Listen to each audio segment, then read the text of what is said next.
So even if you plan your spending with a monthly budget, it can still feel like that your money is just disappearing. So here's how to sharpen up your budget categories to avoid overspending and some common spending traps, because let's be honest, they're everywhere. Now make sure to like, subscribe, and share this episode with a friend. All right, the first category that may need some attention is the miscellaneous category.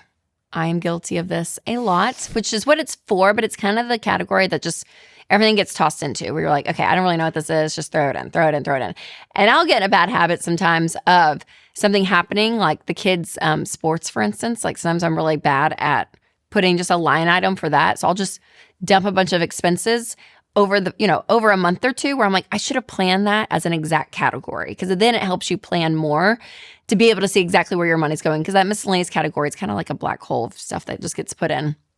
And the other thing I'm guilty of is if a transaction comes through EveryDollar and I don't know exactly like what it means, but it's like $7.49 or like $18, whatever. Like if it's like, I'm like, I don't know, just throw in the miscellaneous category, where people could be stealing money from me and I'm not checking in on it. I just throw in the miscellaneous category if it's not that much.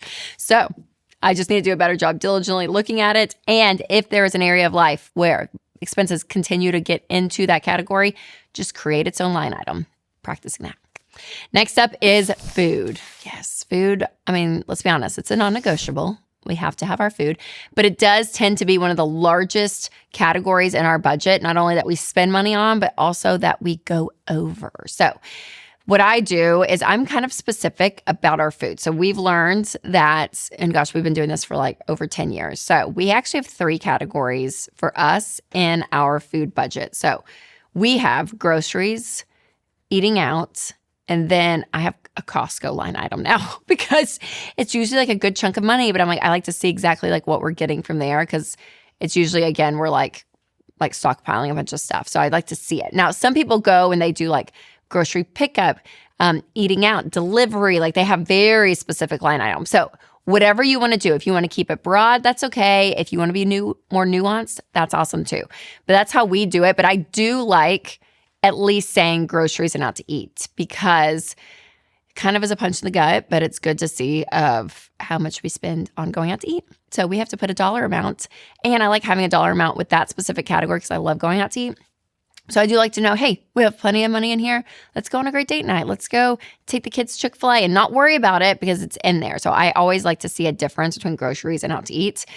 And if you are just starting to budget, do that, because again, you will see how much you spend at restaurants and it will make you cry, just like me. Yeah, but it's good to be organized. All right, I have so much more to share, but first I do want to tell you about one of our new sponsors, Minnow. Teaching kids that Christmas means more than just gifts can get a little complicated, and that's why I'm so excited to tell you about Minnow's Laugh and Grow Bible for Kids Christmas Special, and it brings the true meaning of Christmas to life for your kids. Minnow has tons of Christian shows your kids will love, plus a lot of fun Christmas content, and as a parent, you don't have to worry about what they're watching.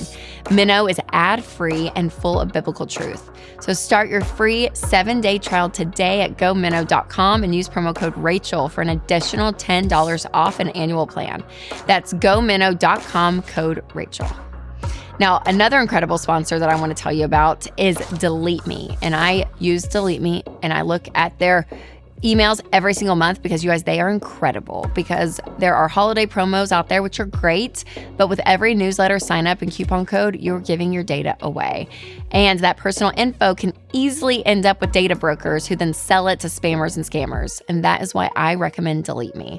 The Delete Me privacy team digs through hundreds of those data broker sites to remove your data to keep it gone.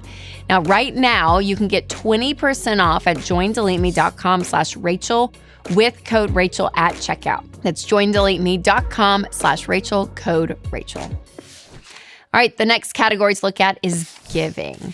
Now, you want to make sure that you're not neglecting this part of your money. This is a category that a lot of people feel like if they have goals that are like really urgent and they need to do, they just put this off. But this is part of your financial plan. This is something that is extremely important because it deals with you, the person, so much. Like, there's something so personal about, yes, having your goals and striving for great things for your money, which is what I want for you.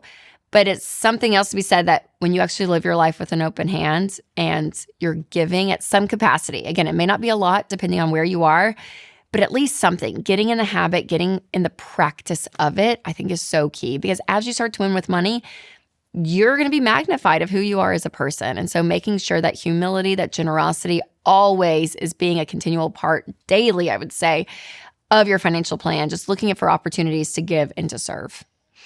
All right, number 4 is subscriptions. Oh, this is another constant edit in our house. Man, whether they're monthly, quarterly, annually, it feels like a no-brainer to go through and look at this category because there are so many things that can just end up in it and you don't even realize what you're paying for. And I think that's what's really difficult is, again, especially if it's like something annual, it'll hit and you're like, wait, what? I forgot that we even had that. So be looking at that. Cancel the things that you're not using. Change, edit, pause, do what you need to do. I mean, even Audible for me, like I was paying for Spotify Premium and didn't realize that it came with audiobooks. And I also had an Audible subscription. And when I realized it, I paused Audible, which was great. And I have a few credits on it that I can still use that if the book I want is not on Spotify Premium. But I was paying for literally 2 subscriptions that were like doing what I needed. So again, dig in, look at the details because that can save you money. Now, if you're sitting there thinking, oh, is the budget really worth all this work? I'm here to tell you it is. There is something so powerful about taking control of your money and every single dollar having a name and knowing where it's going. And that's why I love Every Dollar. Not only is the budgeting part of Every Dollar incredible because you can link your bank accounts and you're able to get these transactions and you're able to keep up to date on what is going on with your money, but also it's going to look over your entire financial plan. So I'm going to leave a link down below for you to dig into this because I think it's really important and you're going to be able to do it stress-free. It is so easy. It's so easy to understand, but you just got to do it. Now, did you know that there are a few really easy and powerful ways to level up your monthly spending? Check out my episode 6 Simple Ways to Become More Disciplined with Your Money. You can click there, or if you're listening on podcasts, leave a link below. All right, you guys, remember to take control of your money and create a life you love.